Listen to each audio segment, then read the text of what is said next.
Assalamualaikum warahmatullahi wabarakatuh. Halo anak soleh dan soleha, bertemu lagi dengan Bu Firda pada mata pelajaran PLBJ. Hari ini kita akan membahas tentang tanaman khas Jakarta. Sebelumnya, mari bersama-sama kita mengucapkan basmalah terlebih dahulu. Bismillahirrahmanirrahim. Disimak baik-baik ya video pembelajarannya. Jakarta sebagai kota besar bukan hanya memiliki ciri khas dalam budaya dan fasilitas yang modern.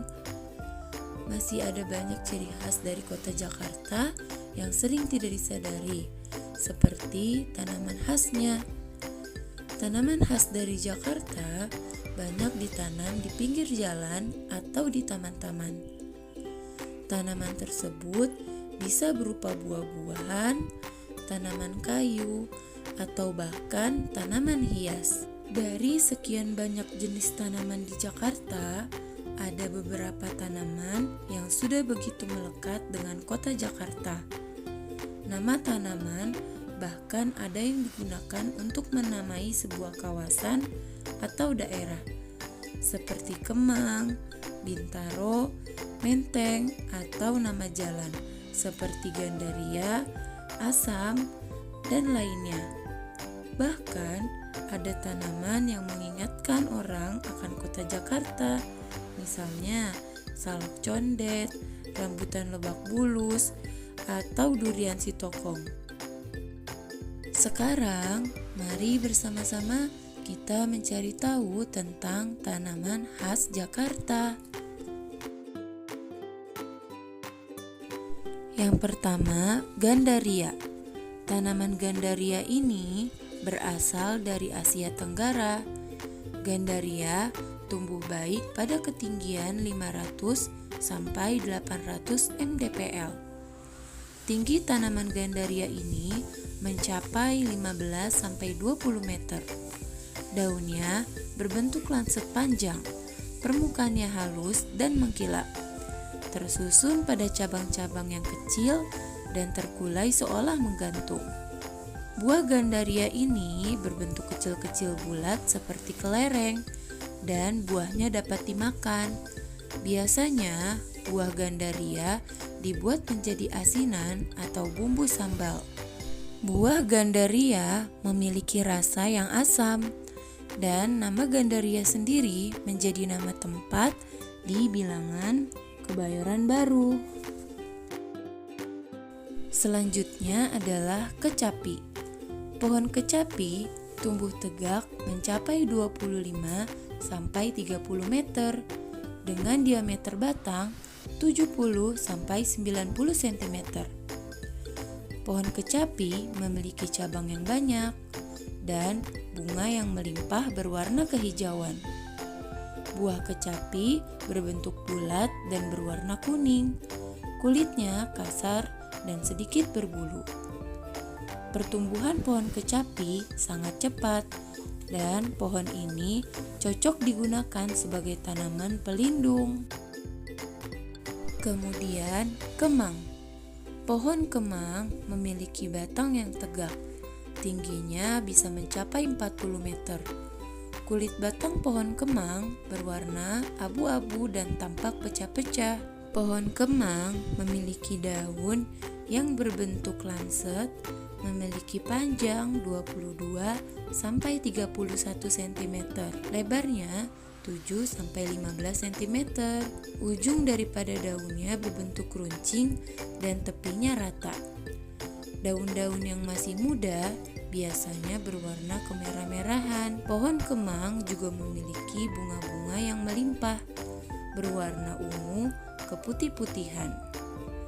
Adapun buah dari kemang ini berbentuk lonjong tidak simetris dan memiliki warna kecoklatan. Kemang menjadi nama kawasan elit tempat tinggal orang-orang asing di Jakarta. Kemudian adalah menteng.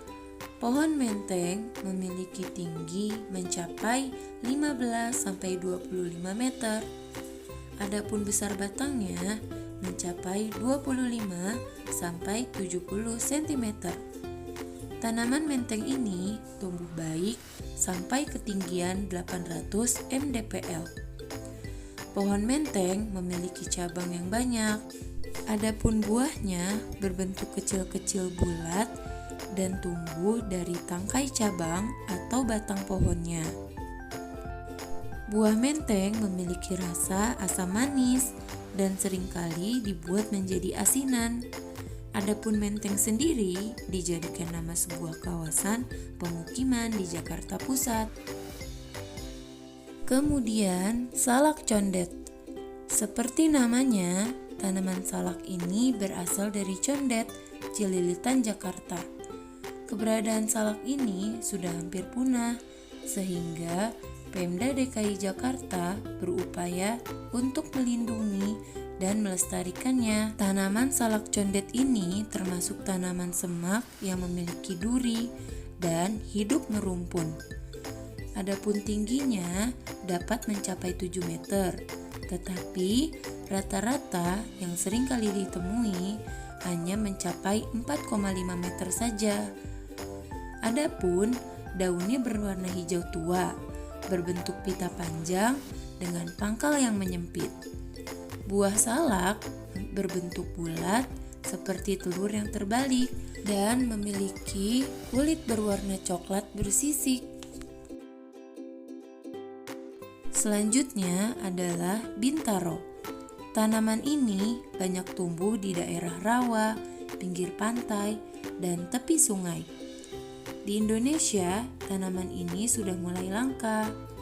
Pohon bintaro memiliki tinggi mencapai 15 meter dengan diameter batang sekitar 40 cm. Pohon bintaro memiliki daun yang kaku, berbentuk lonjong dan memiliki ujung yang lancip. Daunnya berwarna hijau tua dan tersusun pada ranting yang kaku. Bintaro sendiri dijadikan nama sebuah pemukiman di Jakarta. Sekarang, mari bersama-sama kita mencari tahu tentang pelestarian tanaman khas Jakarta. Seperti yang sudah kita ketahui, Kota Jakarta memiliki banyak jenis tanaman khas. Namun, saat ini perkembangannya terus berkurang dan belum banyak upaya pelestarian. Apabila hal tersebut terus berlangsung, tentu dapat memicu punahnya tanaman khas Jakarta. Guna mencegah kepunahan tersebut, upaya pelestarian harus dilakukan oleh semua pihak, termasuk pemerintah dan warga Jakarta. Ada banyak hal yang dapat kita lakukan untuk mengelola kelestarian sumber daya alam, bahkan di lingkungan kecil kita, sehingga sumber daya alam di lingkungan kita dapat kita kelola, perbarui, dan upayakan kelestariannya. Pelestarian sumber daya alam adalah tindakan memelihara dan memanfaatkan potensi sumber daya, termasuk dari pencemaran lingkungan. Tindakan memelihara dan mengelola ini harus dimulai dari kumpulan terkecil masyarakat, bahkan dari setiap individu. Adapun pelestarian tanaman secara garis besar dapat dilakukan dengan dua cara seperti berikut ini. Yang pertama, pelestarian in situ, yaitu pelestarian yang dilakukan pada tempat asli tumbuhan tersebut berada. Contohnya, hutan lindung dan taman nasional. Hutan lindung merupakan kawasan yang melindungi tumbuhan. Adapun taman nasional merupakan kawasan yang melindungi hewan dan tumbuhan. Yang kedua, pelestarian ex situ adalah pelestarian yang dilakukan di luar tempat tinggal aslinya. Hal ini dilakukan karena tumbuhan kehilangan tempat tinggal aslinya. Selain pelestarian in situ dan ex situ, dapat pula dilakukan upaya pelestarian dengan usaha-usaha sebagai berikut. Yang pertama, tidak menebang pohon sembarangan. Yang kedua, melakukan tebang pilih, artinya menebang dengan memilih ukuran dan usia tumbuhan. Yang ketiga, penanaman kembali tanaman yang telah dimanfaatkan atau peremajaan tanaman. Dan yang keempat, pemeliharaan tanaman dengan benar. Baik anak-anak, sampai di sini pembahasan kita tentang tanaman khas Jakarta dan cara pelestariannya. Terima kasih yang sudah menyimak video pembelajarannya. Semoga dapat difahami dan semoga bermanfaat ya. Tetap semangat belajarnya. Say hamdalah. Alhamdulillahirabbil alamin. Wassalamualaikum warahmatullahi wabarakatuh.